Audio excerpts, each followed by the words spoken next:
We're here in an entirely empty new Unity project. The finished project after all 3 parts will be available on my Patreon, link down below in the description to go get that if you want to follow along with that. If not, let's just get into the tutorial. We're going to add a couple of simple things to begin with, like adding a plane so that we can have a floor. And we're going to be adding a cube for our player character for the time being. Obviously, in your own game, this will just be your player character. For now, let's put the camera somewhere usable so that we can see the entire playing field. And we'll rotate it down a little bit so that we can see what we're doing. Alright, now, in our player, we're going to be adding a rigid body, meaning that it's going to have physics. And then we're also going to be adding a new script, which we're going to call player movement. In that player movement script, we're going to first get a rigid body variable. We'll call that RB. And in void start, we're going to give that a value of get component rigid body. Now we have a direct reference to the rigid body on this object. And before we get moving on to the actual movement, we're going to make a serialized field up here. It's going to be a float, and we'll call that move speed, something of the like. And we'll set it equal to like 10. We'll be able to change this value in the actual Unity editor in a moment. Then down here in the update function, let's zoom in a little bit so that you can actually read what I'm doing. In the update function, we'll make another float, and we'll call that something like horizontal input. That'll be equal to input, get axis raw, horizontal, multiplied by our movement speed variable from before. Then we can just copy and paste this line over, because we're going to also obviously make one for our vertical input, which will use the axis for vertical. Now, our rigid body velocity will be equal to a new vector 3, and it autofills here to horizontal input, vertical input 0. That is not correct, because as you can see, this is the x value, this is the y value, this is the z value. But to move along the ground, we'll be needing to move along the x and the z. The y value is actually the up and down value. So we'll be taking the vertical input and putting it into the z slot, and the y value will be 0. And now we can see that we can move around, but we're kind of like tumbling around, and if this is what you're looking for, fantastic. This works, but it's probably not what you're looking for. So what we can do is over here in the rigid body, we can go into our constraints, and we can freeze the rotation along all of the axes. If you want to rotate this object, you've got to rotate through the transform. The rigid body rotation is separate from that. So you don't want to rotate this thing at all. We only want to be able to move it into different positions. So once we've done that, you'll be able to see now our cube is just messing about. It's a little difficult to see. Let's put a different material on this real quick and just make that material some darker color so that we can actually see what we're doing. And as you can see, we are now moving, being able to jump. So after all that, we'll just add a if statement here, and that is if get button down, and then we'll need to give it a name for a button, which will be jump, something that Unity Engine provides for you. If that is the case, we'll set rigid body velocity equal to a new vector 3 again. We'll keep the x and z values the same, which we can do by just putting in rigid body velocity.x and rigid body velocity.z. We'll also need a new serialized field for our jump speed or jump height or whatever you want to call it. Let's put that to 5 for the time being. And that will be our y value, so we can just put in jump. And if you want to see what keys that refers to, you can always come up here into edit, project settings, put it somewhere in your workspace, and in input manager you've got all of your axes here. So jump corresponds to the space. There's a bit of an issue though, and that is because we just kept the value for the jumping at 0 in our movement for left and right and up and down, we can't actually jump, because the moment we start to jump, the next frame our jumping gets reset back to 0 because of this little line of code. So what you'll do instead is you'll keep this at rigid body velocity y. If you're putting a new value in your velocity, if you don't want anything to change, you are very tempted to put in a 0, and that's exactly the reason that we did that, to show you why you shouldn't do that. This is the way to say to the rigid body, you know what, this axis, just keep going. Don't put in a 0. Now that we've done that, you can see we can jump, but we can jump infinitely, which is less than ideal. Luckily, there's a quick little fix for that, and that is in this if statement. After we check for get button down, we'll also check with a 2 ampersand signs for a math function called approximately, and you will be able to see if you hover over it, we need a float A and a float B. So we're going to be comparing our rigid body velocity y, which is our up and down movement, to a value of roughly 0. The reason we're not checking for it to be exactly 0 is because of the way rigid bodies work. They're never exactly standing still, technically speaking anyway. But if you're putting something like that in code, it is going to look exactly for 0, and that's just never going to happen. This is a good approximation though. So now we won't be able to jump if we're either already moving up or if we're still moving down. And now, as much as we spam, I don't know if you can hear me spamming the spacebar, we'll only jump when we're on the ground. And that's basically our character controller. Now, one last thing is the character isn't facing in the direction it's moving, which is kind of not great, right? And you might think that is going to be an absolute pain to fix, because how in the world are we going to do something like that? Well, I'm here to tell you, relatively easily. Because we've got a simple function for that in Unity, and we can use transform.forward, which is the forward direction for your character. And you can actually set that to a new vector 3, which will be equal to the rigid body velocity x and rigid body velocity z, and the middle one here we will actually put in a 0 because we never wanted to be looking upward. If you do, obviously you can put rigid body velocity y in there. This will give you the movement direction of the character, and then just set the transform forward to that movement direction. So as you can see, that works like a charm, and now we're moving around.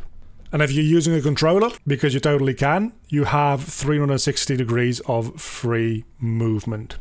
And just as easily as these couple of lines of code, we're still under 30 lines of code, we have a functioning 3D character controller. Now, as a little bonus, we're going to give you a little script here for the camera to move with the character, because now we're very much looking down on the character, which isn't very fun. So let's move it a little bit closer. That's about right. Maybe that's a little too close. So what we can do is we can add a new empty object, which will be a parent to our camera. So we'll put the camera under this empty object, and we'll just add a script to this empty object now. And we'll call that follow player.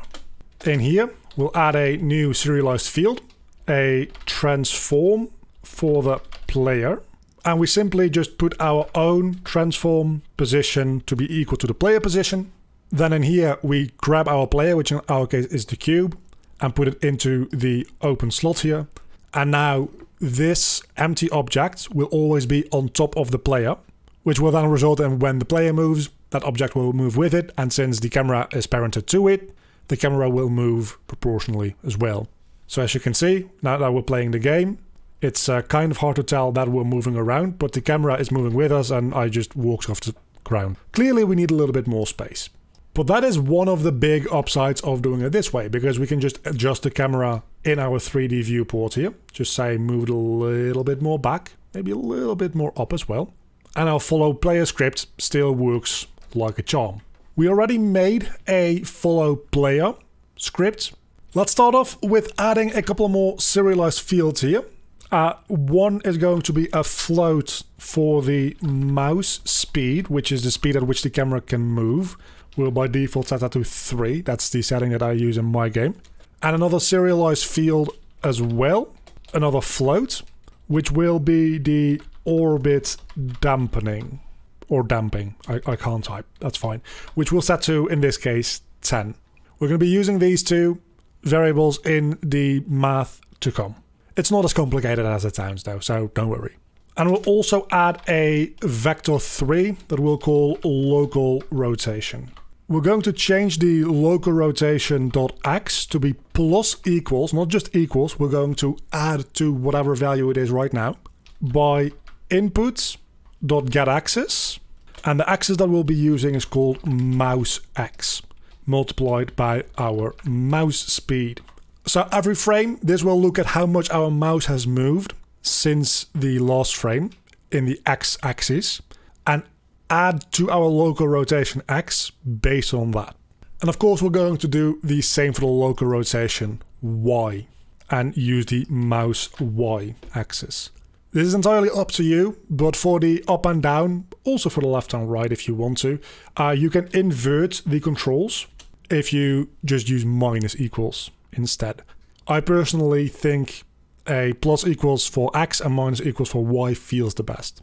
But depending on what type of game you're making, depending on what kind of thing you want your player to experience, your mileage, of course, may vary.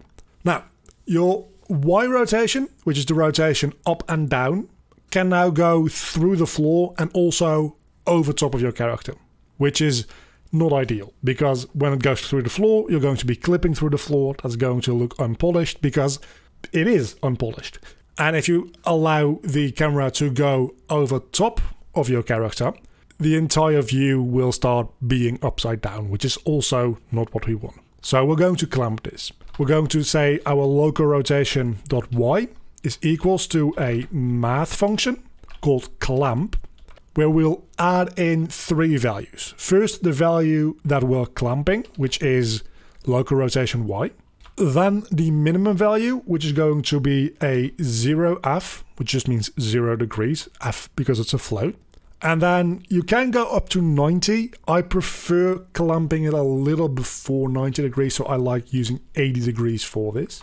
Now your Y rotation will always be between the values of 0 and 80. It can't go below 0, so it can't go through the floor. It can't go over 80, so it can't be exactly like looking down at your character or even flip over. After that, we're going to add a quaternion. Call it whatever you want. QT is short, I find. And the autofill in this case entirely correct. We're going to be using quaternion.euler, local rotation x, local rotation y, and 0. Real quick, you do want to watch out because I did say the autofill here was correct. It's actually not. We want to change the y and the x around. So our x values are going to be our local rotation y, and our y value is going to be our local rotation x. That's mostly because, number 1, quaternions are weird, and number 2, Unity's direction is also weird. This will turn our vector 3 and our separate axes into a quaternion, which is used for rotation in Unity because it's long and technical, and I'm not going to pretend like I understand quaternions fully, but basically it's a better way to rotate 3D objects. Right now though, we have yet to actually rotate this object around because we've made a quaternion variable, but we're not using it yet. So we're going to set our transform rotation. We can just set it equal to QT and that'll be fine. But in order for this to be a little bit smoother, what you can do is you can go quaternion.lerp and we'll get our current transform rotation. We'll lerp to our QT quaternion in a time of time.delta time multiplied by our orbit damping variable. These are your lines of code. Everything there is to having an orbiting camera. So now when we go back into the game, we'll be able to see that we can in fact orbit around our object, but it's a little weird, right? And that's because we want the camera object to be not rotated, which at the moment it's not. That's great. So first and foremost, let's position this camera to be a little bit better. Rule of thumb is your position needs to be at 0, and then your Y position doesn't matter, that's the height, and then the Z position is the distance from the player. Now, our empty game object spawned in a really weird location, so if we just push that around a little bit, better yet, just copy the position and paste it onto our empty game object. will be exactly orbiting around our cube, and we can't go over this far and we can't go below this far. Only issue being is if we rotate it around a little bit, you can see that our movement is very much independent of where the camera is, and that is very confusing. You're going to want your movement to be depending on where the camera is. Let's open up the player movement scripts that we have made. This is the player movement. It's very easy and very simple. We're going to be changing some things around. We're going to be adding to it in order for this to work the way we want it. First and foremost, on top, we're going to add a new serialized field, which is going to be a transform for our camera. Then after we get these inputs, we'll also make a vector 3 for the camera forward direction, which will be equal to cam.transform.forward. In theory, we can get the transform out of there because this is already a transform. And then vector 3 again, which will be the camera right direction, which will be equal to cam.right. This way we at all times know what the forward direction and the direction to the right of our camera is, meaning that we always have an idea as to where it's pointing and how it's pointing there. That being said, we're going to want to influence this immediately because our cam forward.y needs to be equal to 0, because as we discussed in the last two videos, the y rotation will be the up and down rotation, and we don't want that to impact. We only want the horizontal rotation of our camera to impact what we're doing. So the same will go for camera right.y, also will be set to 0. And I'll actually make some comments here. So we'll call this inputs, we'll call this camera direction, and then we'll make a thing where we create the relative camera direction. So we'll create a vector 3 here, and we'll call that forward relative. And this is going to be our relative forward movement. So that's going to be our vertical input multiplied by our camera forward direction. This will do two things. Our vertical input is going to go from being just simply a float to being a vector 3, but it's going to be a vector 3 that is influenced by where the camera is at that frame. And you can probably see what's going to happen next. That is going to be a vector 3 as well for the right relative. And that's obviously then going to be our horizontal inputs multiplied by our camera right vector 3. And this does the exact same thing. Again, it gets our horizontal inputs and puts it into this vector 3 based on the right vector of the camera. And then if we simply add these two together in a vector 3, which we'll just call movement direction or something simple like that, and we just simply take our forward relative, and to that we add our right relative, we have a vector 3 that we can use for the movement direction. So let's start programming the movement itself. Because as you might imagine, we can just use our movement direction X and our movement direction Z in place of here, so that we still have the rigid body doing all the movement. And now if we go into our player movement, and we can see we need to put in the camera, which is important that we don't use the parent object, we use the actual camera object, into this transform slot. If we move forward, we'll be moving forward, but if we then turn the camera around and we move forward, we are now moving forward depending on where the camera is looking. So if we change the camera, you can see that changes our movement direction. And the same thing with moving right. If we move the camera, it's hard to see with the cube being what we're using here, but this is changing our movement direction relative to our camera. And with that, we have more or less our full character controller for a 3D game, whether it be an action RPG, a shooter game, a 3D platformer, whatever you want to make. This is going to be the basics of mostly any 3D character controller you want to make. So if you want to play around with this entire project, there will be a link down below in the description for you to download it on my Patreon. and you can play around with the code if your version of it is not working or you just want to steal my code. That also works. And for more tutorials much like this one, I would very much like you to ask to subscribe to the channel and give this video a little like to encourage me to make more like this.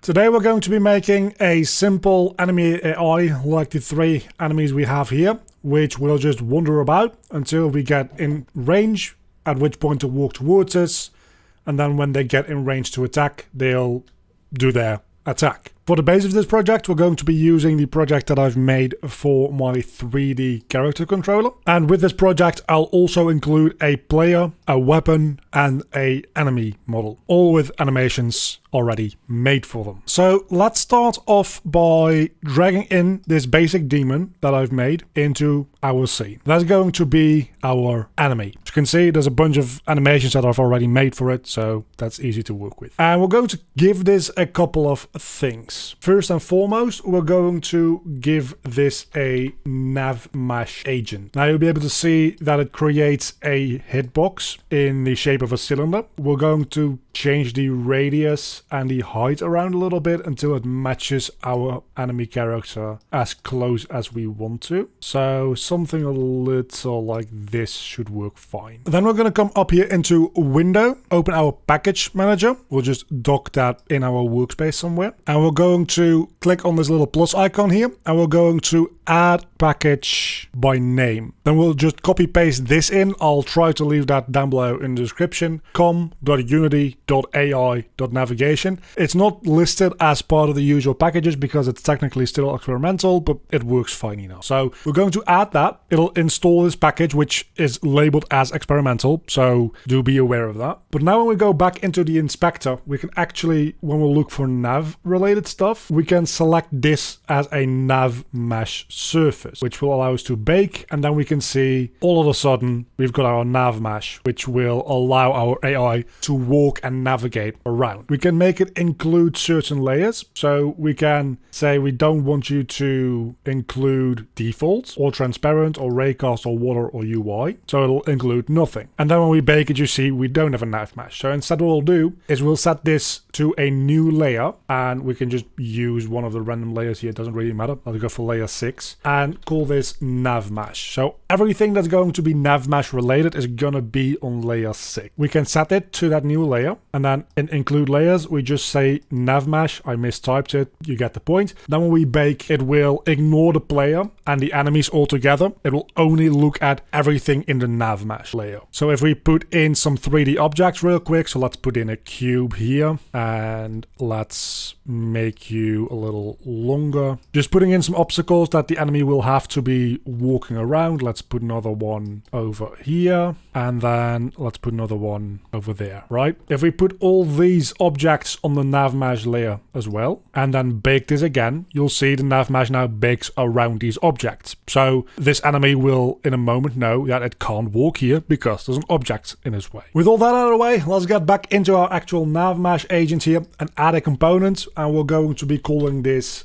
component enemy AI patrol, because that's what this is going to be, a patrolling AI enemy. Double click it to open it up in Visual Studio as usual, and we're going to add a couple of variables before we start actually coding, and that's going to be a game object for the player. We'll need a reference to our NavMesh agent, but as you can see it doesn't know what to do with NavMesh, and that's because we need to be using Unity Engine.ai, because we're going to be using AI navigation. Now that we're using that in this class, we can add a NavMesh agent variable, which we'll call agent, and we'll make a serialized field here for a layer mask, and we'll make 2 of them. First being the ground layer and the second being the player layer. We're going to put the player on its own layer because when we look for where the player is and look for where we're going to be walking, we want to know which objects are the ground, and that's going to be our NavMesh layer. And we want to know if an object in our range is the player. And we could do that through tags. We could do that through looking at the specific object name, which is both viable, but doing it through a layer system is just the easiest for now. Then for the patrolling, we're going to make a vector 3 for the destination point. So that's going to be the point that we're going to be walking towards. We'll make a bool for our walk point set or not. So this tells the game whether or not this specific enemy already has a destination it's walking towards or not. And then we're also going to make a serialized field, which is going to be a float for the walking range, which will just tell this enemy this is how far you're going to be allowed to walk, any one singular movement step. And for the navigation, we're going to be making a new function, which we'll call patrol. We will first check if we don't have a walk point set. We'll do something, which will be a function that we're going to make in a second. Then we're going to check if we do have a walk point set. We're going to use our agent.setDestination as destination points. That's going to be the point we want to be walking towards. And then the navigation agent itself is going to use AI to navigate towards that point. We don't have to code anything ourselves there. That's all brought to you through the Unity engine itself, which is absolutely amazing. And then lastly,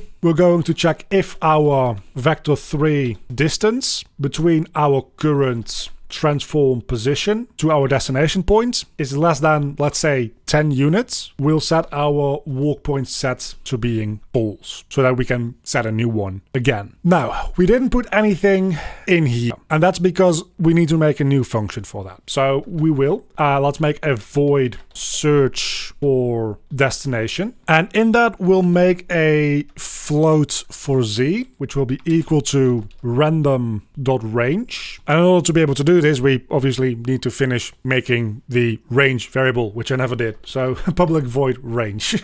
We'll use that variable to say this range is minus range to positive range. And we'll do the same thing with floats for x. Technically, it's better form to use lowercase here. Then our destination point is going to be set to a new vector 3, which will be our current transform position.x plus our new x variable that we just made. We will keep our current transform position y. And then for the last one, we're going to be using our transform position z plus our z variable that we just made. And that's going to be our new destination point. But this could get a destination in literally any location. It's not checking for actual viability of walking towards it. So we're going to check whether or not that's actually inside of our nav mesh. And that's easy to do because we can do just an if statement with physics.raycast, and we'll raycast from our destination point in the direction of vector 3 down, and we'll be checking for our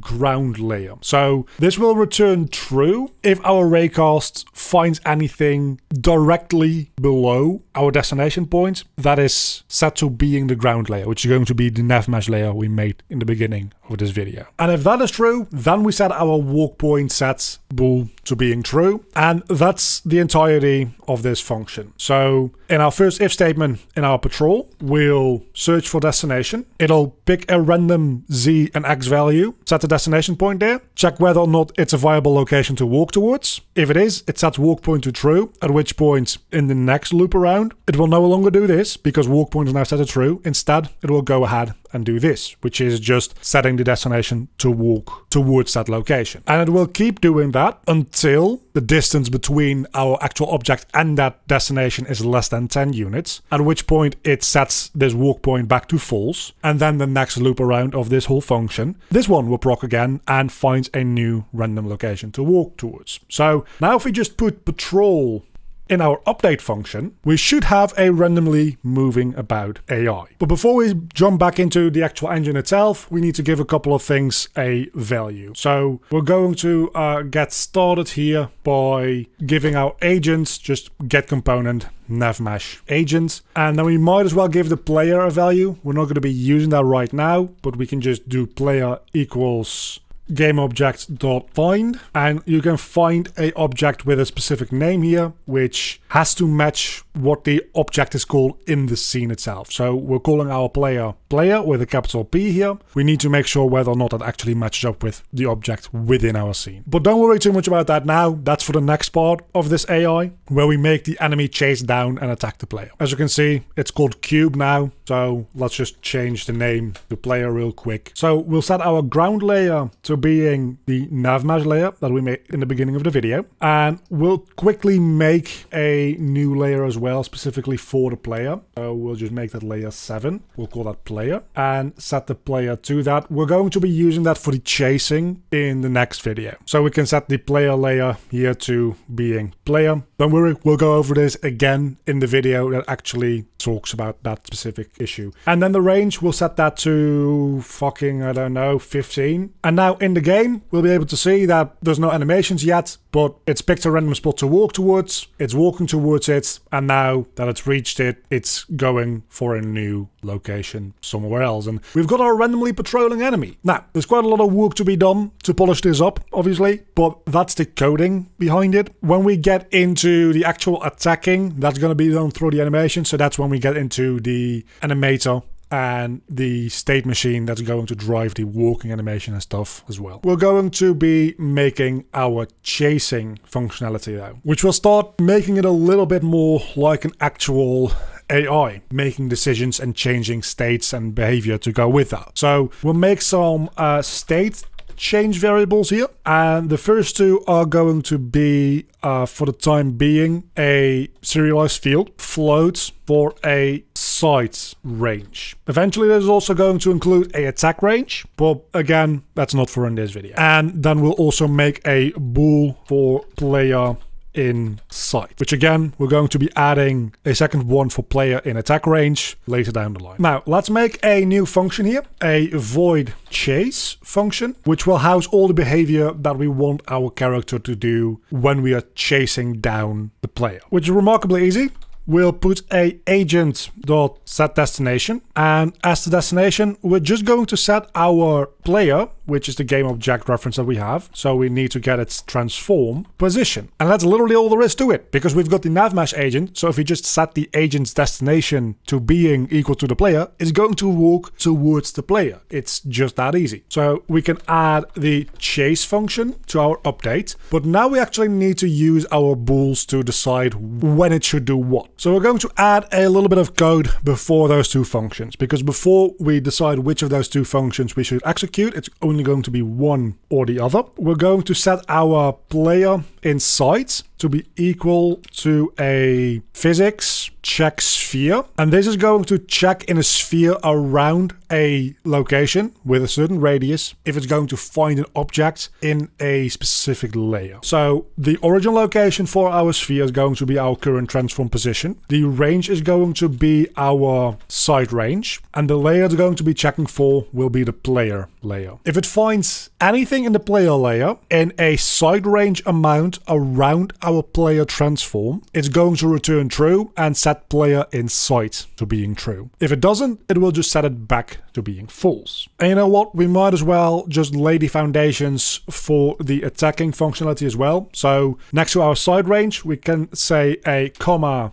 attack range, which you can declare multiple variables in a row like this if you want to. But it's entirely up to you if you prefer declaring them under each other instead. Same here with the bools. We can say player in attack range, and we can just simply get this player in sight line. We can copy it and instead set our player in attack range. And of course, instead of sight range, we'll use our attack range here. And we'll also, just for the time being, make a void attack, which isn't going to do anything. We'll make the actual code for that next time, but we're gonna put it in there for now for the states. So we'll put that into our update loop as well. Now, we're going to put in a bunch of if statements. So if we don't see any player in sight And we also don't have player in attack range, which necessarily, if it's in attack range, it's also inside range. But this is just checking for if it's in neither. If it's far away from me, I'm just going to be using the patrol functionality. Then we can just copy over this bit of code for the other two lines, because for chasing, we're going to check if the player is in the side range, so we'll get rid of the exclamation point there, and it's not in the attack range, we'll chase, because at that point we can see it, but we're not close enough to attack yet, so we need to do chasing. But then if it's in side range and also in attack range, which realistically you could just check for only attack range here, we will do whatever is in our attacking code, which again, you can just like spawn a projectile for range attacks, you can do what we're gonna do and make a physical attack animation, and this way you have a very simple chasing enemy. So now in our enemy, we can say our side range is 5 and our attack range is 1, for instance. Do make sure that your attack range is always lower than your side range, because of course it needs to be. And you'll be able to see that now that we have this enemy chasing us down, if we are far enough away though, it's just patrolling, but when we get close enough, it will start chasing us down. 5 is a little bit low, and this is a little bit of a matter of experimentation on your part, whatever works best for your game. So it's chasing us down, and at some point it's going to lose interest in us, in theory. You see, it's lost interest, but now that we're close enough again, it's going to be chasing us down again. And then when we run away, lost interest again, and so on and so forth. It's as easy as that. We're going to be adding in its walking animation and then also a attacking animation. So let's go into our enemy here and add a new component, and we're going to be adding a animator component. We'll need to have a animator controller and an animator avatar, which we have neither of those. So let's make them. So when we select our enemy, we can go up here into rig, and we can say our avatar definition is going to be created from this model. We could also say we want a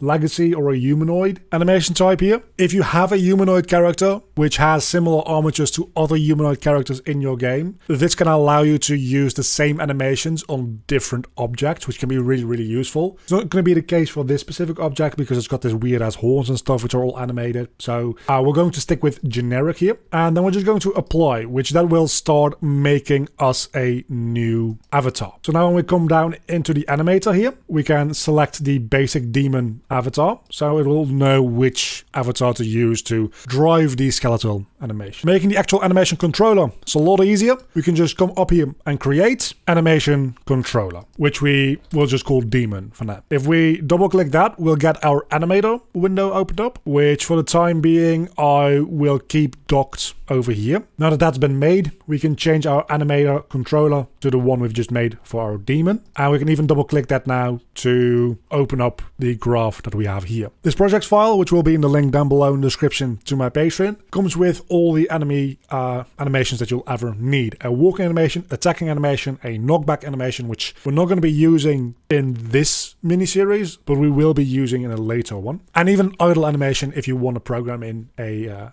idle state. For now though, we're just going to drag in the walking animation because this thing will always either be walking or attacking. So by dragging that into an empty graph, that's being set to our default state. You do want to come up here though and check in your FBX that you've imported. If you go into the animations tab up here, we have our walking animation, and we should make sure that loop time is enabled for this one, because that's an animation that's going to be looping. If you want to use the idle animation, that's also an animation that's going to require being able to loop. Now when we play the game, we can see our enemy is actually walking around. The animation speed itself, you might want to change about a little bit to match the walking speed of your NavMesh agent, as well as maybe changing the angular speed of your NavMesh agent to something higher so that it can turn around a bit quicker. But that's all fine tuning. That's really up to you. That's not really what this tutorial is about, but as you can see, this already feels quite a bit better by just changing that one number. And suddenly we have gone from a sliding T-posing weird ass to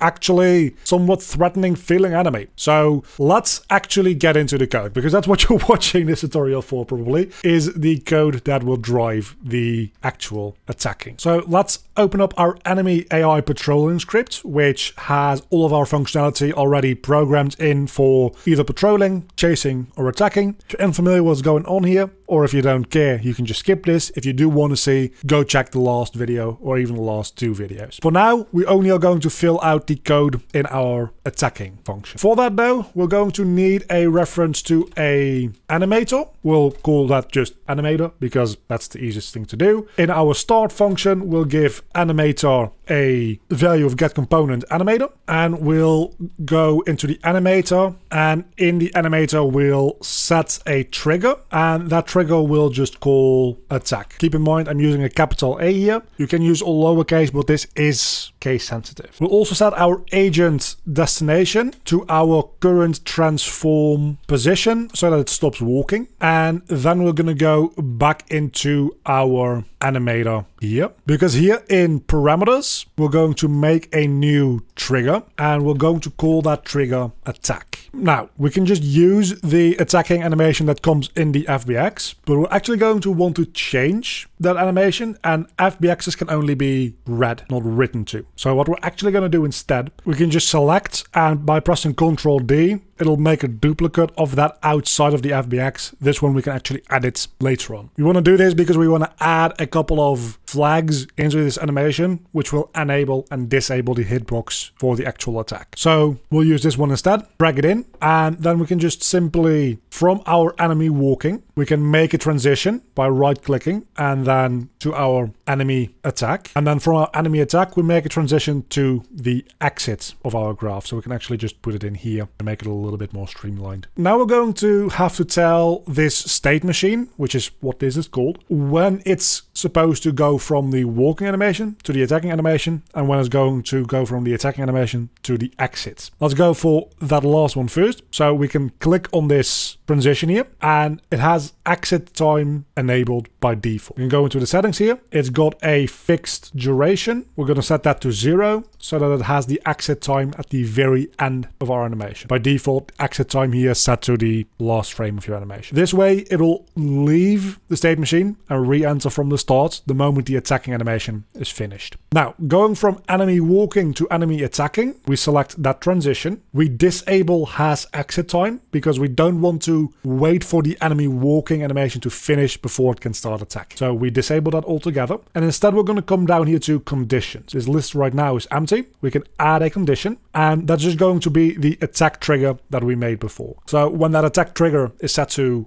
being triggered, true, it will go through here. Since it's a trigger, it'll automatically turn itself off. It'll do the attack, it'll exit, and it'll come back to enemy walking. Then if we're still in range, it'll set the trigger again, and it'll attack again, and otherwise it'll just walk about again. Except that's not quite what's gonna happen. We're going to do a little bit more refining here in order to figure out what's going on. And I'm going to show you what happens if you just do this, because this works, but it's not perfect. So as you can see, when he gets close to us, the trigger enables, he attacks, and as long as we are close enough, he will keep attacking us. But now that we walk away, he does one last attack before he starts chasing us down again. And that's not exactly what we want, is it? And that is because when it's setting this trigger, even though it's already in the enemy attack, which we don't want to do. So coming back to our code real quick, we can put in an if statement, and we'll check if animator.get current animator state info. So that's the last one down here. And we'll get layer 0, because you can have multiple layers, dot is name, and then we can give it a name. So it's going to check for the name of the animation currently playing. That name is enemy underscore attack, which we can just easily copy out of here to avoid making mistakes. Just paste that in there. If we do that check before executing this code, and we put a exclamation point before this, so it's checking for it not not being this specific attack animation. Now it will only set that trigger to being true if it's playing the walking animation, or if we have a idle animation or something like that, it'll also allow it to do that. In order to avoid any weirdness as well, we want to get the transition between the walking and the enemy attack animation and set that transition duration to 0 as well. This will get rid of the blending of the animations, which is something really nice that Unity does in 3D animation, is it can blend together animations in transition, which is rather nice. It also takes up valuable time in your gameplay and make things feel a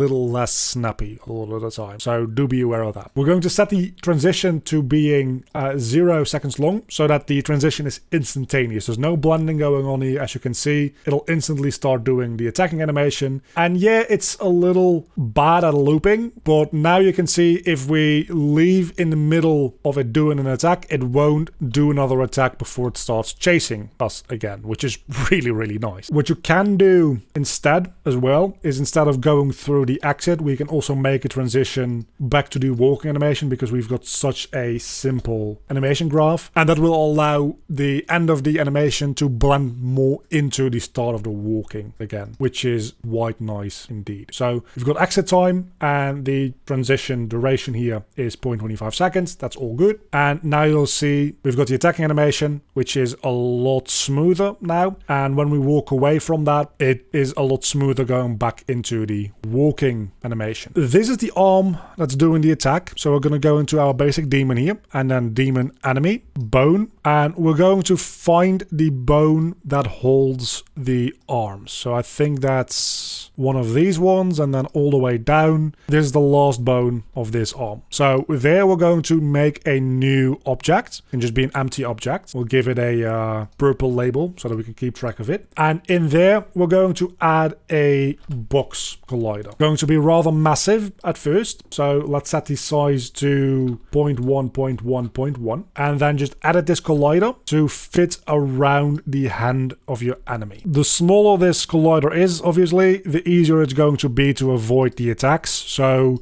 don't be afraid to make it a little bigger than the actual hand itself. Not too much, because that'll end up with players thinking that the game is unfair, but something like this should be quite good. And we're going to enable is trigger. Now, back in our enemy air patrol script, we're going to start coding for that collision trigger. First, we're going to need a reference to that specific box collider. So we'll make a box collider variable and give it the value of not get component, because it's going to be not actually on this game object. Every single bone is seen as its own game object. So we'll get component in children instead. It's going to look through all the child objects of this object and try to find a box collider to give value to this variable. Now, if you have multiple box colliders in your hierarchy, you might need to manually set this value as being a specific one of those box colliders. We don't, so we can just find it through get component in children. And then down at the bottom of our script, we're going to make a couple new functions. First is void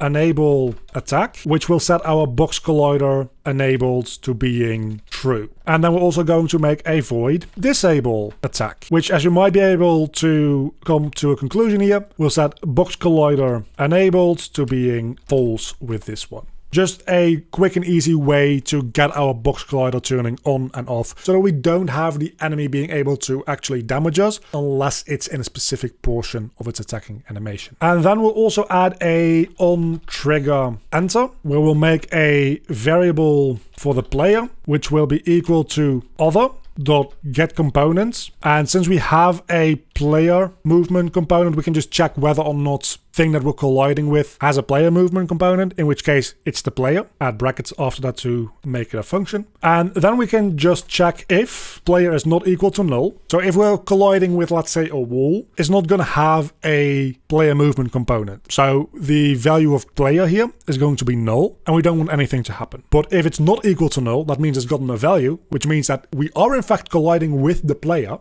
For now, we'll just print hit. Because again, we don't have a hit point system or anything like that. Usually this is where you would go into your player's HP and lower it and maybe add a little bit of knockback or anything like that, but that's beyond what we're doing here today. So do feel free to add in whatever code you want into this part. Back in the Unity editor itself, we're going to actually by default disable the box collider here. It should only be enabled during the actual animation, which is what we're going to do now. So in our attack animation, which is why we made a separate animation for this rather than just using the one in the FBX, we double click that, we open up our animation window over here. Now it's a little bit iffy to figure out where in the animation we need to enable and disable the hitbox because we can't see a preview. By all accounts, it should display a preview here. It doesn't. For this case, let's say that about 25 frames in, we want to enable, and at 48 frames, we want to disable. So what we can do is up here in enemy attack, this little icon, we can add an event. And then at 48 frames, we can also add an event. And here we need to pass in the exact same names that we have for these functions. So at the first event, we're going to enable attack. And then at the second function or rather at the second event, we're going to disable attack. And that's everything there is to it. Now, when this animation runs, it'll try to find a function called disable attack on one of the scripts attached to the object that is doing this animation. So in this case, this object is doing the animation attack. It has a enemy AI patrol script which has functions named enable and disable attack. Now, just for the sake of us not having a particularly big player hitbox, we should probably make this collider just a tiny bit bigger, just so that we have a higher likelihood of getting hit by it. And in order for this trigger box to actually function, it is likely that your enemy is going to need a rigid body as well. We're not going to do anything too much with this, but it needs a rigid body in order to understand collision events. So now when we go see what our enemy is up to, when we get close to him, the moment he attacks us, we can see we get a notification that we are getting hits. It's a little inconsistent at the moment because of the way he doesn't stop far enough away from us, but that is literally just a matter of going into our enemy patrol and setting our attack range to something like 5. It's a little bit of fine tuning. Again, it very much depends on your specific game and your specific needs. Same with what actually happens when you get hit by an attack. Are we playing a game that's instant kill? Do you have an HP system? That's altogether a little bit too much in detail for me to be able to really get into right here, right now. And as you can see, there's quite a bit more that you can do, because right now if we start walking away in the middle of an attack, there is a good chance that he will start moving before the walking animation starts again. So you might want to build in some checks for the movement if there's an attack being done or not. So check whether or not the attack animation is being run. If so, always set our destination location, current location. That's all kind of polish that I'm not going to get into right now. These are the basic IDs for the system. We've got our basic enemy AI, and from here I'm sure that you can figure out things on your own, and if not, there's plenty more tutorials to come using similar techniques to what we're doing here. I'm also going to get into making a combat system for your actual player character, but that's future stuff. For now, if you want to look around my code,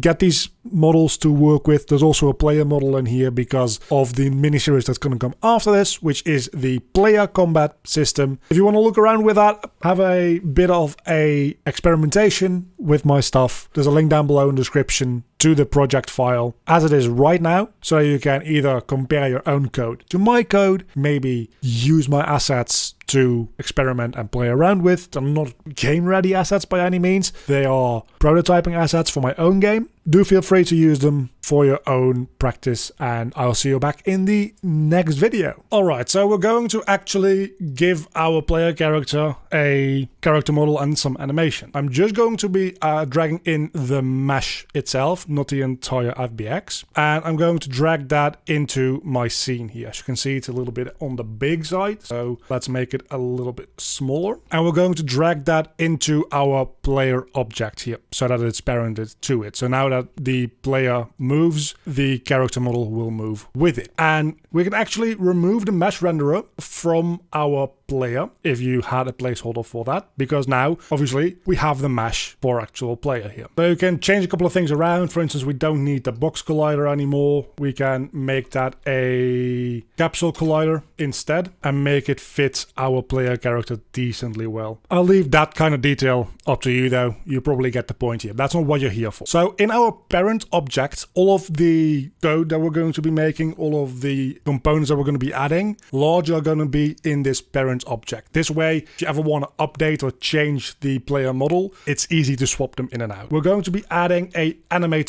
component, and the animator will need an animator controller and an avatar. Let's start by making the avatar. So if we come back here to the FBX file itself, so the non-expanded version, we can come up here to rig, and right now it's animation type generic. That's fine. You could set this to humanoid if you have a humanoid skeleton. That way you can remap other animations onto your skeleton. I'll make a separate tutorial about that in the future though. And avatar definition, we're going to set to create from this model. Then we can just apply and it creates a avatar asset. So now if we expand this again, we can see we've got a new asset in our FBX, and that's going to be the avatar, which is kind of the instructions of saying, okay, so this bone is the left shoulder and this bone is the right foot. Right? It's just making your very specific skeleton more generalized so that you can, one, give things like IK instructions to it, number two, remap other animations onto it, all that kind of stuff. You need an avatar if you want to play around with animation. And of course, we also saw that the animator component needs an avatar. So let's drag that in. And then we also need an animator controller. That's a lot easier to make. You can just right click, create, and then here we have animator controller. We can call this just something like player, and then that animator controller for player can go into the controller here, and that's basically it. Now we can open up this animator controller, and if we double click that, we can see a state machine pop up here. This has an entry point and an exit point, and we'll start dragging in some animations here in a second. As you can see, we've got an idle, a running animation. That's the only two that we're going to be using today. I've also got some sword attacks. You can play around with that for yourself or follow my tutorial on combat system that's coming soon. So we can drag in the idle state here, and we can drag in the running state. And now we've got two states here, but we want to blend between these, because usually when you have idle and running, that's considered as one state and it's blended between based on your movement speed. So this isn't gonna work. We'll delete both of those states, and instead we're going to make a new state from a blend tree. A blend tree will blend together two animations based on a parameter. By default, it'll make a blend parameter here, which is fine. We're going to rename that into something useful. If you double click the blend tree here, it'll open up and we'll see a slider, which doesn't really do that much. So instead, let's move our inspector window to the right here so that we can see it both the inspector and animator window. Don't actually need, and we can start dragging in, and we'll add in this motion array, we'll add a new motion field, and we'll add a second one as well. Then we can drag in these animation files into this motion, and it automatically assigns a value of 0 to the first one you drag in and a value of 1 to the second one you drag in here, which is exactly what we want. So if this value here, blend, which we're actually going to change to running speed, if that's 0, we're not walking, so we want to play the idle. If that's 1, we're running, so we want to play the running. If it's 0.5, we want to play something in between those two. So that's a slower moving run animation because it's blending between the idle animation that's standing still and the running animation that is moving. Ideally, you want to put a walking animation in between there as well at 0.4 or 0.5 to really make them blend together very well. And you can add as many of those steps as you want, though more than 3 generally is overkill. If we go back to the base layer up here, we can see that this is a orange block. That's not relevant for right now, but do know that in the state machine, orange state is the default. So whatever happens, that's the first thing it's going to go to, and from there is going to decide, oh, actually, based on different parameters that you can give it, is going to go different ways, but it's always going to go through the orange state. You can hook this up into the exit node if you want to. For the time being, that's not really necessary. What we want to do, though, is you want to come over into your player FBX. In the animation tab, you want to check if your idle animation has a loop time set to being true, and the same for your running animation. If those are not set to true, it'll just freeze at the end of the animation instead of looping the actual animation itself. That being said, do make sure that your animation is designed in such a way that it does loop. So it needs to end at the pose where it started as well. We'll hit apply, and now both of those animations loop. So let's go into our character movement scripts and add the functionality to change this running speed parameter. So we've got our character movement scripts over here. We can double click that to open it up in Visual Studio as usual. And if you have a different character movement script, the basic idea will probably still apply here. There's a million ways that you can pass this information into the animator. We're going to do it in the most straightforward and simple way possible, but do feel free to experiment a little bit with different ways. So before we do anything else, we're going to come up here and make a animator variable, which we'll call just anim for short, or animator, that works too. And in void start, we're going to give animator a value of get components animator. Then at the very bottom here of our update function, you can do it at the very top, it doesn't really matter. I like doing it at the bottom. We're going to say in our animator, we're going to set a float, and then we need a name for the float, which is the name we give our parameter, which is running speed. And then we need a value for the float, a value preferably between 0 and 1. You can do this by getting the velocity for your rigid body. You can do this by checking the actual movement of your character's position. What we're going to do is we're going to just base it on the input, because that is the most straightforward way to do it.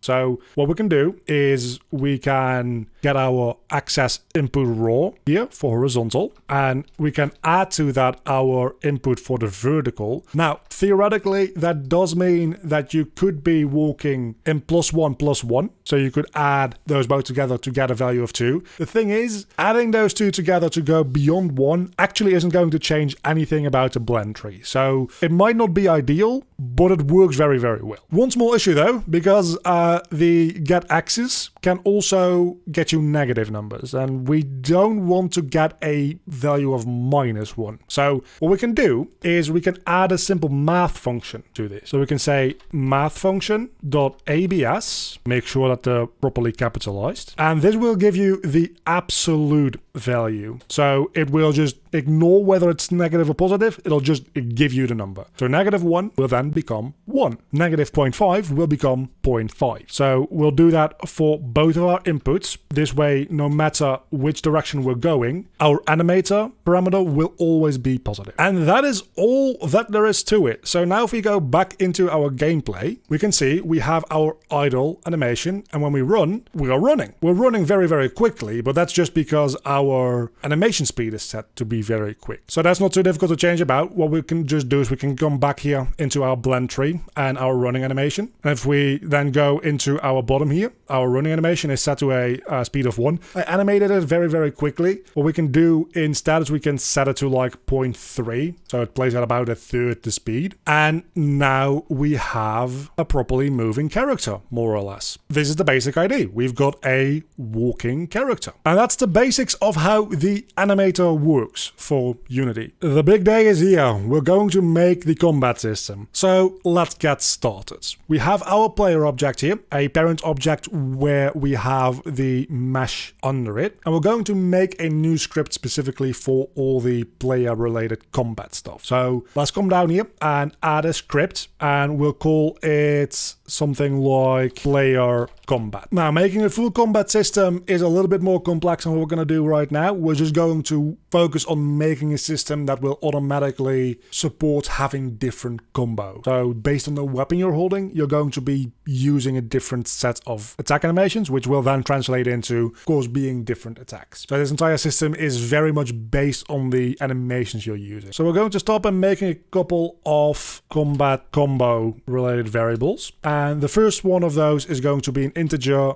for our combo counter. This will keep track of how many steps we are into our current combo. Then we'll make a float for the cooldown time between ending a combo and being able to start the next. So you can't just spam and immediately be invincible from one combo into the next. There's a little bit of downtime in between there, and you're going to want that. Personally, I'm going to set this to just 0.1 second. It's fine if this is really short, it just needs to be there. Then we'll get a float for our last clicked. and a float for our last combo ended. Then we also want some character related info, and for that we're actually going to need to make a second script before we can move on with this one. But let's come back into Unity real quick and create a new C# script, and we'll call this one weapon. For now, the weapon itself isn't really going to need much in terms of programming, but we do need it to have some information. So we'll make a public string for the weapon name. You're probably going to want to have a serialized field here, which is a float for your damage. I don't think that we're going to do too much with damage calculation today. I'm mostly focusing on making the combo itself. And most importantly, we'll get a public integer for our combo length. That's what we're going to be working on mostly today. Now, we don't need the start or update functions, and we'll come back to this script a little bit later on while we're actually trying to make the attacks deal damage. But for now, just know that your weapon needs to have this information. And now that I've created that class, we can actually refer to that as a variable here. So we can just get a variable that we call current weapon. That way we can make a attack combo based on the length of the combo of the current weapon, as well as deciding which combo that is based on the name that we're giving it. So in our update function, we'll first put a if our current weapon is not equal to null. So just to check whether or not we have a weapon or not. And if we do have a weapon, so if this is true, we'll do the attack function. And that's what we're going to be making here today. Under our update here, we'll make our void attack. And this is where the magic starts. The attack is going to take one parameter, and that's going to be a string for the weapon, specifically the weapon name. So let's put that in here real quick, because we've got our current weapon. So we can put in current weapon dot weapon name, which is a string that this function can then use. And of course, since this entire thing is very much animation based, we're going to need an animator, which we can just call animator. That's fine. Quick little editing thing. I forgot to do this while recording the main tutorial. It is rather important that you do give your animator a value of getComponent animator. So the first thing we check for every single frame is going to be a button input. So we'll get input dot get button down, and that button is going to be fire1. That's just what Unity comes with as far as default button inputs come. We'll worry about what actual button input this is later. Just for now, this is the Unity button system. It's fine. But aside from that, we're also going to check if time.time minus our last combo end has to be greater than, what did we call that variable again? Our cooldown time. So what this is checking is our last combo end is going to be a value that we set every time at the end of our combo. If our current time with that subtracted is greater than the cooldown time, that means more time than the cooldown time has elapsed, so we are ready to go do our next attack. If that's the case, we want to go combo counter plus plus, so we want to increase it by 1, and we want to put our combo counter to be equal to a math function called clamp, and this needs a couple of inputs. So we've got the value that we're going to be changing, that's the combo counter itself, then its minimum value, which will be 0, and its maximum value is going to be our current weapon dot combo length. So this way we can never go over the maximum length of the combo of our current weapon. This is totally variable. If we change weapon, this entire equation will act different. Then it's time to create the attack names, and this we'll do in a for loop, where we just do our usual stuff. So we'll get an integer I is equal to 0, and then we'll check for I being less than our current combo counter, and I++. Just general for loop shenanigans, right? Very important editing detail here. I mistyped in both the for loops. I typed in the check being 1 less than combo counter. That definitely needs to be I less than combo counter. That should be a semicolon. And in this for loop, we're going to check for our combo in 2 parts. The first thing is going to be, is this the first hit of the combo? So we'll just check if I is exactly equal to 0, we'll do something. something. Else, it's larger than 0, so it's 1 or above, so we'll do some other code. In here, we'll nest another if statement. This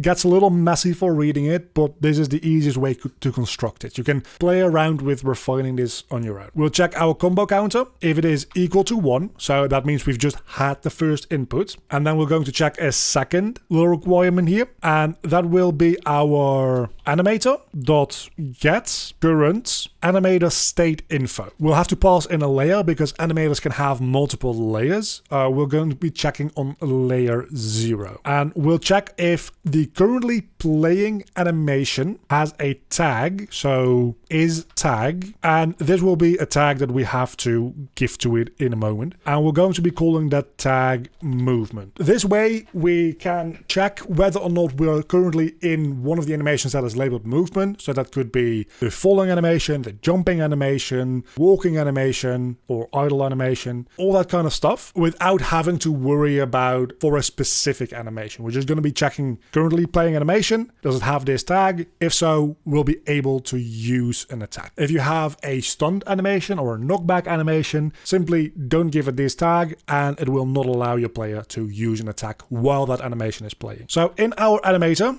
if that's all true, we're going to set a bool this time, and we'll set the bool called attack start to being true. And then immediately afterwards, we'll go animator and we'll set another bool. And here we're going to create the name for the first attack animation. So here we use the weapon string that we're using in this function. So we'll call weapon, and to that we'll add the word attack, and we'll also add a number to it, which will be I plus 1, and we'll set that to true. So if this is the first attack we're doing, and we have, for instance, a sword, right? This will enable attack start, which is kind of like a gatekeeping thing to make sure that we can only go through these animations when we're allowed to start doing attacks. And then it will check your weapon. Okay, you're holding a sword, so you're going to be doing a sword attack, and you're going to be doing I plus 1 into that combo. So I starts at 0, so this is going to be 1, so you will be doing sword attack 1. Then we'll put our last clicked to be equal to time.time, and from here you can also enable things like invincibility frames and stuff like that. We're not going to do that for now. We're going to keep things simple because this is honestly quite complex enough. Then we're going to copy this entire if statement, and we're going to paste that into the else, and we're going to obviously change a couple of things about it. So here we'll check if our combo counter is greater or equal to, in these parentheses, I plus 1. And instead of checking for if we're in a movement animation, we're going to change this is tag to is name. We're going to be looking for a specific animation. This way we can only ever do the second attack if we're currently doing the first attack, and we can only do the third attack if we're doing the second attack currently. So we can never skip from attack 1 to attack 3 if we mash very, very fast through the buttons, for instance. So we'll get this little bit over here, weapon, attack, and I combined. So what we're doing is if we want to do attack number 2, we're checking here for the combo counter, and then we're checking if we're currently doing attack number 1. We don't need attack start to being set to true anymore, so we can get rid of this line, but we'll add a new line below this, because what we'll need to do is once we enable this bool for the next attack, we need to disable the bool that'll let us to doing attack number 1 in the first place. So what we'll get is when we start our combo, we go through attack start. Don't worry, we'll disable that in a second as well. And we'll also go to attack number 1. But then when we go to attack number 2, we need to close the gates for attack number 1. Otherwise, when we end the combo, we're going to go straight back into the combo, even if we're not pressing the attack button. So what we do here is we open the gate to be able to go to the next animation, and at the same time, we're closing the gate behind us for the animation that we've just done. And that's the basic idea there. So at the very bottom of all this, outside this if statement, so we can close this if statement down, suddenly this entire function doesn't look as complicated anymore. We're going to put in some animation exit bool reset. What that means is we're just going to check when we finish an animation. We also need to disable that gate. We need to close the gate when the animation is finished, not just when we move on to the next animation. So if we stop after the second attack, we still need to close gate number 1. That we'll also do with a for loop.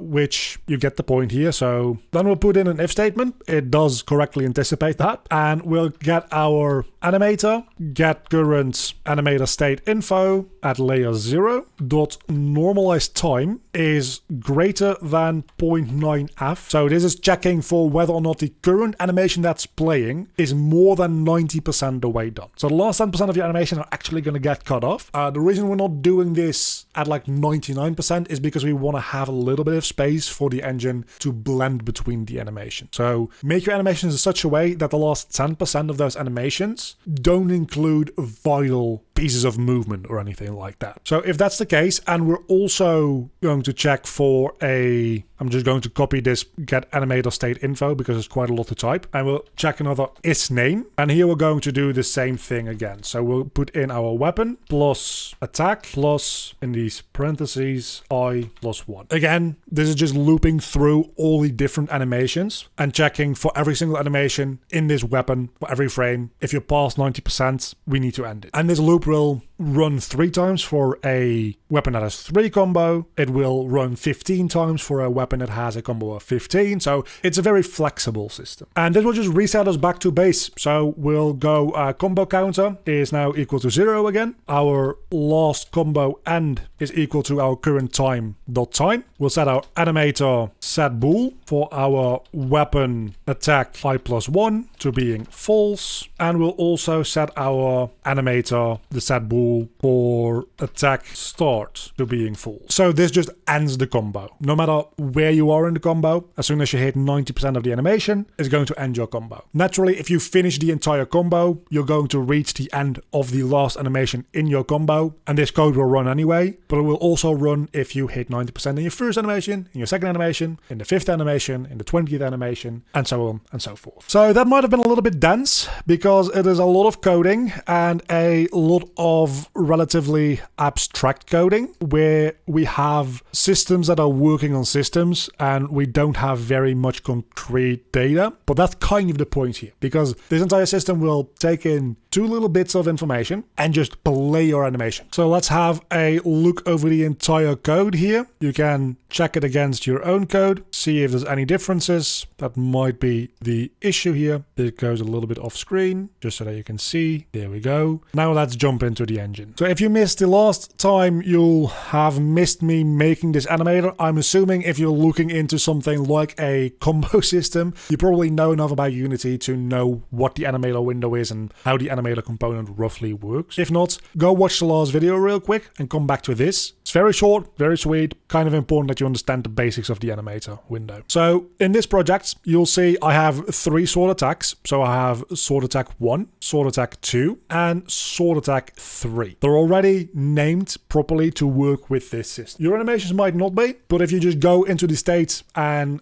you can change its name to whatever you want without actually changing the animation's name, it's checking for this name here, not the name of the motion. Let's also put the tag that we made, movement, into our idle and running animation. That way we can actually go from our blend tree to our attack combo. We're also going to make a empty state here, and that's going to be the gate that allows us to go into different combos. So we called that attack start. So we're going to call this new empty state attack start. This one doesn't necessarily need to be called attack start, but I like calling the states to match the bool names that we're going to be making. Now we're going to start making a lot of parameters, which are all going to be Boolean. So we make a bool, we call it attack start, and then we can right click on our blend tree here, and we can make transition to attack start. We then click on that transition, we get a whole lot of settings. We're going to disable has exit time. If you have this enabled, it will only transition to the next animation once the current animation is finished play. We obviously don't want that. Instead, we're going to add a condition here, and that condition is going to be attack start being true. So when this is set to true, we'll move to this state over here. Then we'll make a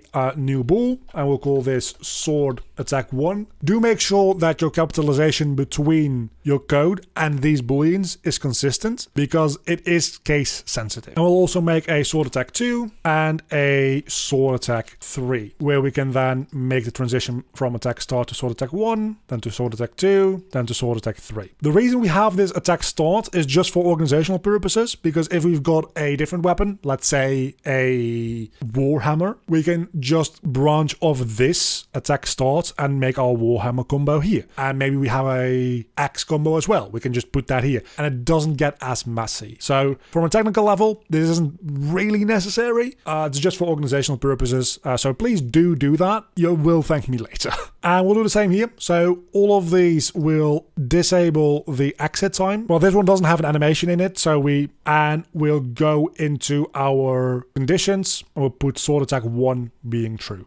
And then in sword attack 1, obviously, we disable the has exit time and we check if sword attack 2 is equal to true. Sword attack 3, I think you get the point at this point. We check if sword attack 3 is set to true. Then we'll get this exit node over here, and don't mind my mouse being a little weird. We'll make a transition from every single one of these animations to the exit node as well. This one will just have exit time, meaning that if this animation finishes, so it gets to the very end of the animation, it will just go through the exit node and end up back in the entry at our blend tree at any point in the combo. So this can get a little messy with a lot of combos still, because you've got all these lines going all over the place. So what we can do instead is we can right click and create a sub state machine, and we can just call that something like sword combo, and we can simply move all that into here. So if we double click this, we get a sub state machine which still has access to all these parameters, so don't worry about that. So we can just put all that in here, and if your entry doesn't automatically hook up to sword attack 1 but instead 2 or 3, that's possible. You can right click the entry and set state machine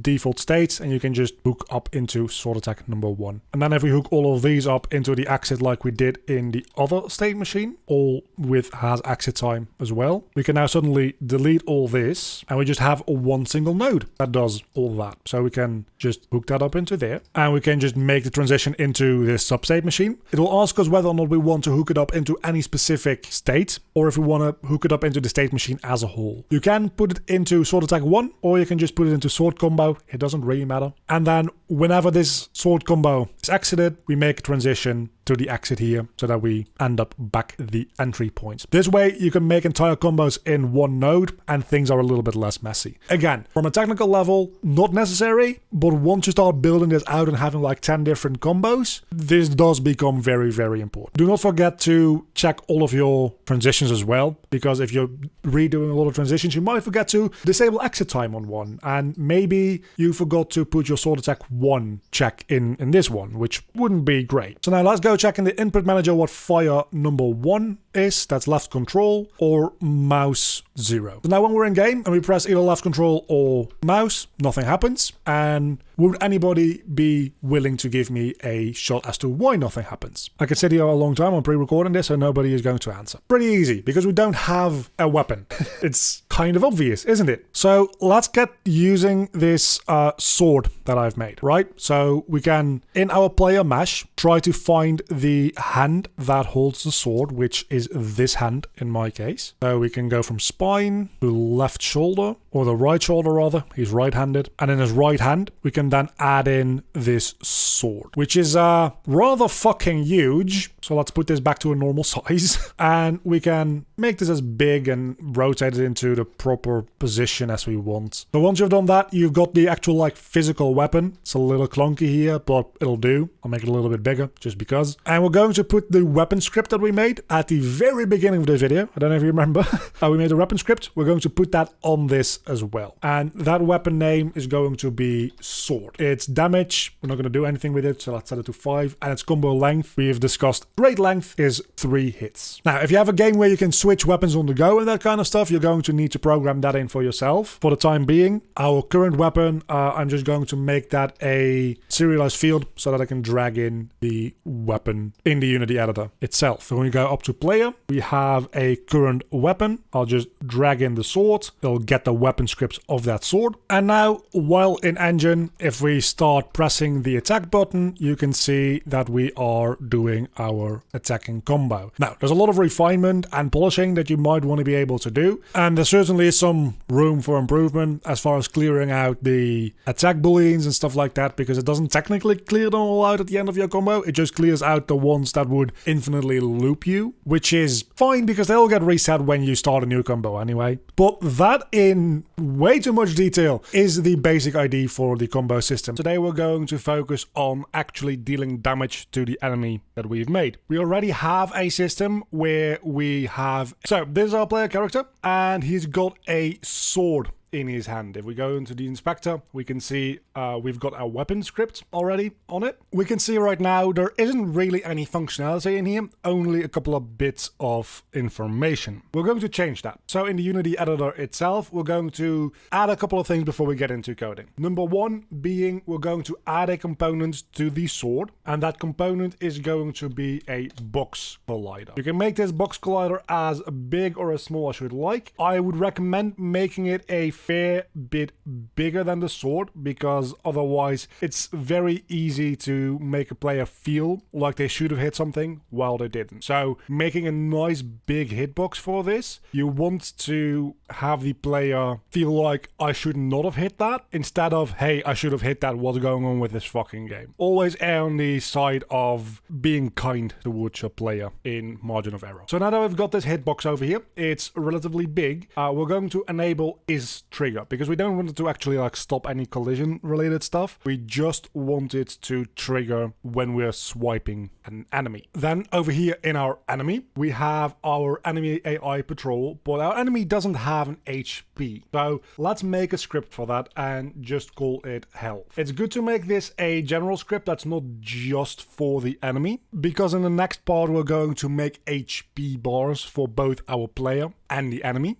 And if this health script is very general, we can use that for both instead of having to make one specifically for the enemy and one specifically for the player. Anyway, we're going to get rid of the start and update function here because we don't really need those. And we're going to make a public float for health. Let's actually call it HP to differentiate it between the class name. And let's by default set it to 100. Then in the enemy scripts, this might be a different script depending on how your enemies work. We're going to open that up, and in this entire stack of variables, which is very badly ordered, I will admit that, we're going to add a health script, and we'll call that just health. That's fine. In our void start, we'll give health the value of get components health, not get component in children. It's just the same game object. So this way we'll now have our health for this enemy being calculated by having this script on it. And we're actually going to make that a public one as well, because we'll need to edit it from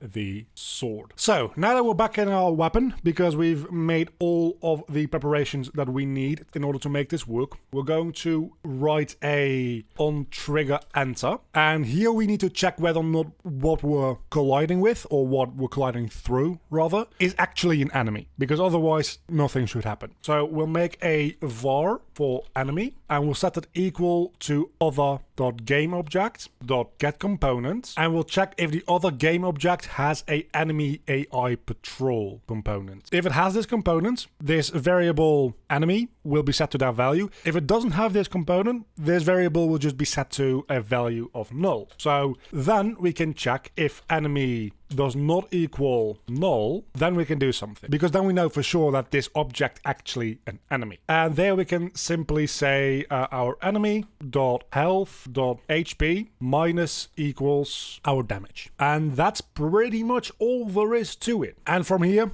understand that this is the very basic idea of it. In more complex situations, you might want to make a function within the enemy to handle all of this. But after that, we're going to check if our enemy health HP is less than or equal to 0. We'll say destroy enemy game object. So this way the enemy gets destroyed when it doesn't have any HP left over. And that is basically it. Now, to make this a little bit more sophisticated, we're actually going to make 2 more public void functions, and that'll be enable trigger box, and you guessed it, we're also going to make one to disable the trigger box. For that, we'll of course need a reference to our box collider, and we'll just call that trigger box or something like that. And we can simply just in the enable say trigger box dot enabled is true, and then we can say in the disable trigger box we can set it false instead. So now we have an easy way to enable and disable the trigger box so that it's only present while we're swinging the sword. We don't want to be able to damage enemies just walking around and accidentally poking them with our sword. That wouldn't be great. And in order for those functions to work, obviously we're going to need the start function again, where we set the trigger box equal to get component box collider. So in our player combat script, this might look different from what you have on your own. It doesn't matter. Real quick, this is the attack function. This runs every frame. This bit of code checks if you've pressed a button and then attacks. And this bit of code down here fires when you are not attacking. And since we already have a reference to our weapon here, we can easily say our current weapon dot enable trigger box as the function, because it's a public function. We can call it from another class. And then in the exit portion of this code, we can just put the disable trigger box function in here. This way, we'll only have the trigger box for the sword enabled as long as we're actually attacking. And believe it or not, but this is basically all there is to it. This is the basics of a melee combat system. So now we're in game. I'm going to show you the basic demons inspector here. You can see down here his health is at 100. If we walk towards him and we swipe at him with the sword, nothing quite happens. And that is too bad. Why is that, you might ask? Because he doesn't actually have any collision of his own. He's got the Navmesh agent, but annoyingly, that doesn't actually trigger the events we need. So we'll have to add a box collider or a capsule collider or whatever type of collider you want. You could even go for a mesh collider, honestly. And you can edit that to whatever size you like. And just like with the sword, it's a good idea to have this be slightly bigger. Not too much bigger, because this is actually a collider. So it will block the player from moving through it. Quick little thing is the box collider that we have here. You can actually set it to trigger, and it will still work for the on-trigger event on your weapon.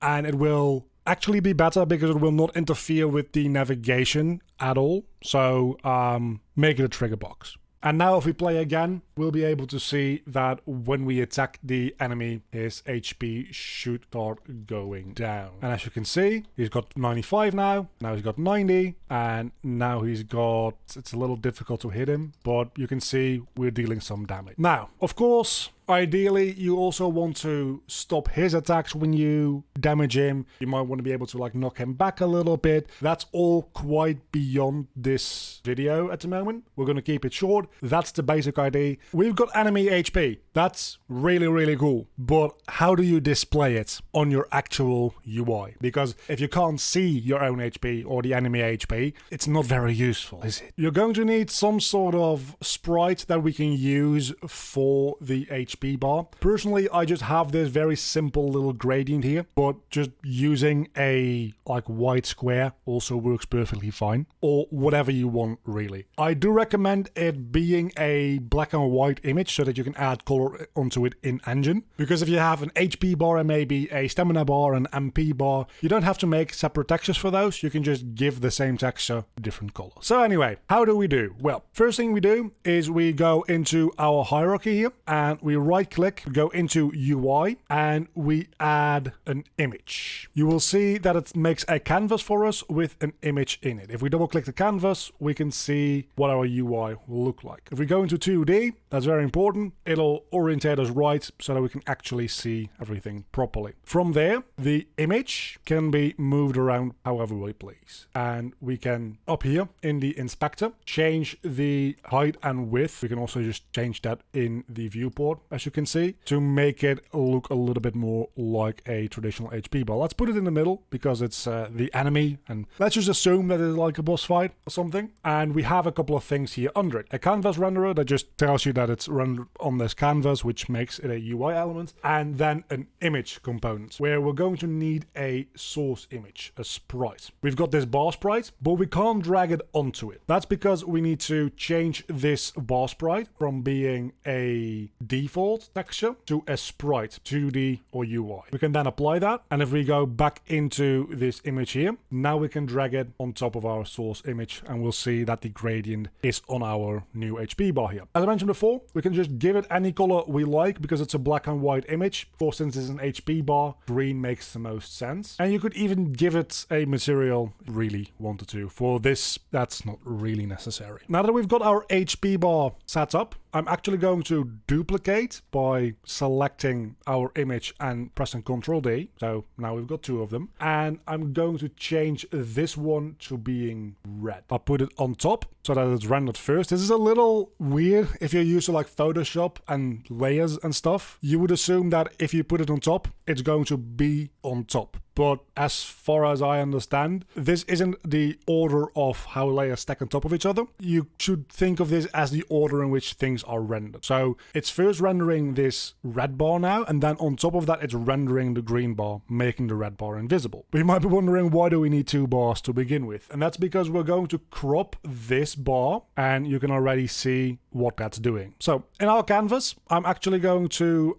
make a new empty object, and we're going to call that HP bar. Drag both of the images we just made into that new empty object, and let's change the Y position for both to being 0 so that it's actually lined up with the empty object. That's just for ease of use. Then in the green one, we're going to change this image type from being simple to being filled. And we can change the fill method however we like. By default, it's set to radial 360. And you can see if we change this slider over here, it starts to, in a radius, crop out this image. That's obviously not what we want. What we want is a horizontal crop, because that'll do this. Parent object, the empty one, we're going to make a new script called HP bar. You can see I already have the script because I put on the wrong components while recording the tutorial itself. We don't need a start function in here, but we do need a couple of variables. Before we can add those though, we'll need to tell the script it's using unityengine.ui. That way we can use all the UI related code, such as being able to put a image variable in. So we'll make a image, best make that a serialized field as well, for our, let's call it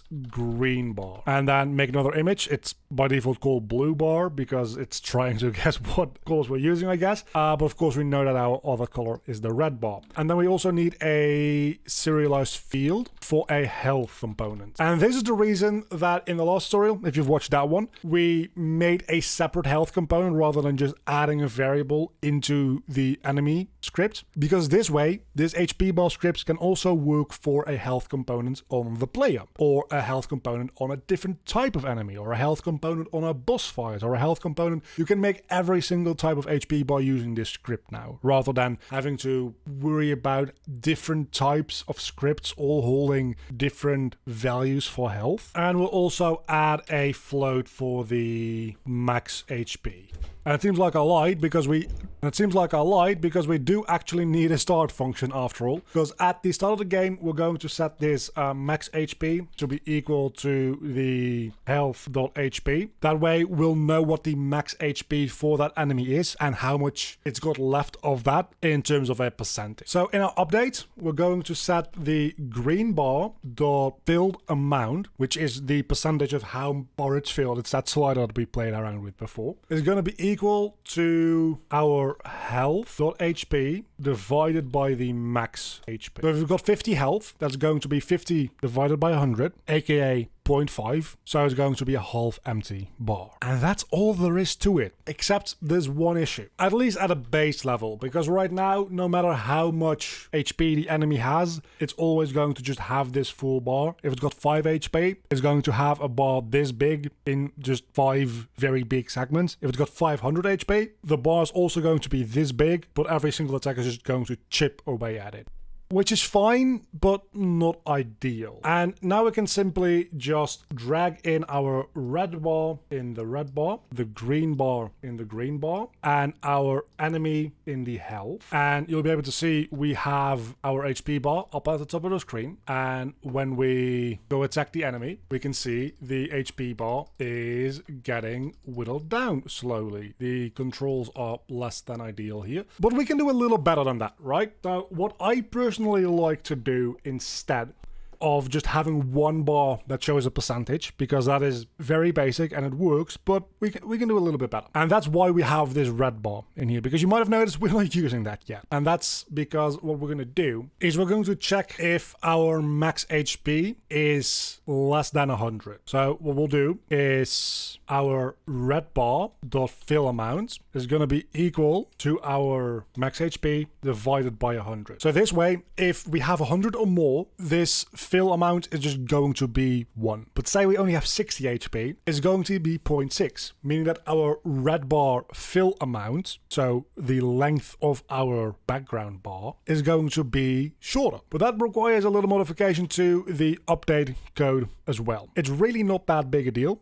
because what we're going to do is we're going to say the fill amount is our health HP, but instead of dividing it by our max HP, we're just going to divide it by 100. And then we're going to add in a second HP bar on top of that, which let's make this one, well, it suggested blue before, so let's make it blue. And the fill amount for the blue bar is then going to be our, in parentheses, our health.hp minus 100, and then the result of that is going to get divided by 100. So this blue bar will now display our HP going from 200 to 100, and then once we reach 100, our green bar is going to start cropping out from 100 to 0. And of course, you can stack this as much as you want. So if you want to have a yellow bar, you just say HP minus 200 for that one. If you want a magenta bar, it's minus 300. If you want a, I don't know, a black HP bar, minus 400. And you can stack that as much as you like. So back here in Unity, we're going to duplicate this image again. And we said that we're going to make the other one blue. So let's make this HP bar blue. Then our bar system, drag in the blue bar. And I'll show you first that if I set this to being 60 HP, and then once we set the image type for our red bar to being filled as well, and being filled in a horizontal manner. If I now go into the game, you'll be able to see that the HP bar itself is much shorter because it doesn't have the full amount of HP. But it'll still function properly, more or less, right? But then if I go back into the daemon and set this to, let's say 150, so that you can see properly what's happening here, you can see he's got the full green bar and half of a blue bar, because he's got the first 100 HP and then 50 HP of the next bar. And this is just a very easy but much better way of dealing with enemy HP. His navigation is a little fucked up at the moment, but as you can see, this is working as intended as far as the HP bar goes. So if you want to see this project for yourself, there's a link down below in the description to my Patreon where you can get this project and play around with it all you like. And thanks to my patrons, you can see them on screen right now. And a special thank you to my Cave Digger tier Patreon, Syntax.